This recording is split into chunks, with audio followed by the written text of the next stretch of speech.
Class 7th के student, please listen carefully.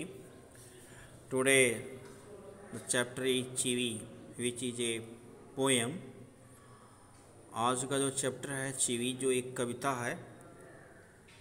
चीवी, इस कविता को पढ़ते हैं। पेज नंबर आपकी बुक पर पेज नंबर 69 पर दिया हुआ है। कह रहा है, ask yourself as well as your partner. जैसे अपने मन से भी पूछो और उसी तरह अपने एक दोस्त से भी एक चीज़ जानने की कोशिश करो। Do you like to be always told what to do और नॉट टू डू। क्या तुम वही करना चाहते हो या कहना चाहते हो जो नहीं करोगे या नहीं करते हो। जैसे ग्रोन अप्स डू दिस, जैसा कि बड़े लोग कहते हैं कि ऐसा करो, इस तरह से करो। क्या तुम उसको करना चाहते हो या नहीं करना चाहते हो, या जैसे वे कहते हो ऐसे करते हो। इन्हीं सब चीज़ों पर ये पोयम दिया है चीवी। तो आगे देखते हैं। इन योर एक्सपीरियंस, अपने अनुभव के आधार पर बताना है, अपने अनुभव के आधार पर कहना है। When Michael was 5 years old, जब 5 वर्ष का था Michael, His mother took him to a near school for admission. तो उसकी माँ जो है एक नज़दीक के स्कूल में नामांकन के लिए, प्रवेश के लिए ले गई। The teacher asked, टीचर ने पूछा, What does your mother call you at home? तुम्हारी माँ तुमको घर पर किस नाम से बुलाती है, क्या कहकर बुलाती है। Michael Dunt came of confidence reply. Michael do not came A confidence reply, उसने तुरंत पूर्ण विश्वास के साथ उत्तर नहीं दिया। तो चीवी का अर्थ होता है, जैसे नोट में दिया है, to chivvy is to nag.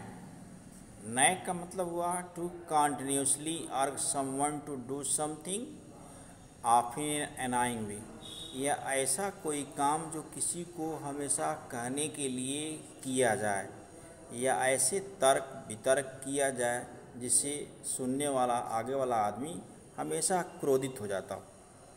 चीवी का अर्थ ये हुआ कि ऐसी तर्क वितर्क या ऐसी कोई काम जो उसको सुनकर वो आदमी क्रोधित हो जाता है, नाराज हो जाता है। डिक्शनरी के अनुसार, अकॉर्डिंग टू डिक्शनरी, शब्दकोश के अनुसार चीवी का मतलब ये होता है। रीड द पोएम नाउ, अब इस कविता को पढ़ते हैं।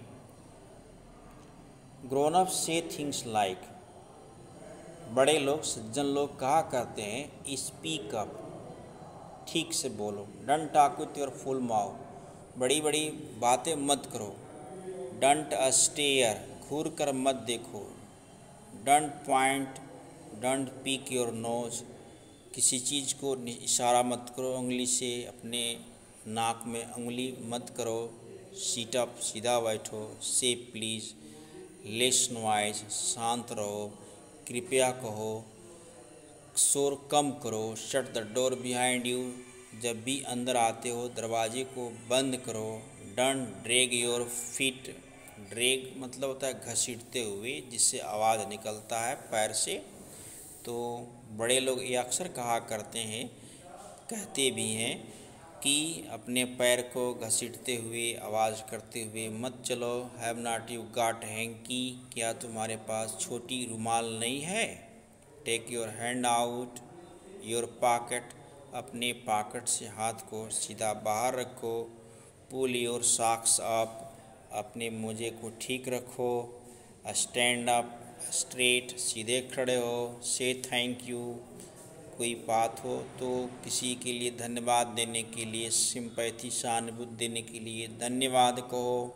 डोंट इंटरप्ट, दूसरों के मैटर में, मामले में हस्तक्षेप मत करो। इंटरप्ट मतलब होता है हस्तक्षेप करना। No one think you are funny, take your elbow off the table, और ऐसा मत सोचो कि तुम कोई विचित्र आदमी या मजाकिये हो।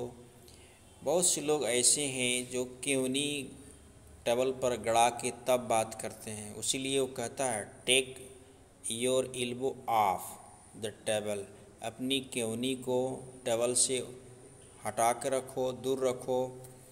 Cannot you make your on mind about anything, क्या तुम इन सब चीज़ों के बारे में अपने मन से नहीं कर सकते। तो माइकल रोशनसी पोएम लिखते हैं, उनकी एक कविता है। इस तरह से एक कविता फिनिश होती है और इसकी हिंदी और इंग्लिश दोनों दोहराएंगे, हिंदी और इंग्लिश दोनों लिख करके पोस्ट करेंगे। जीविका।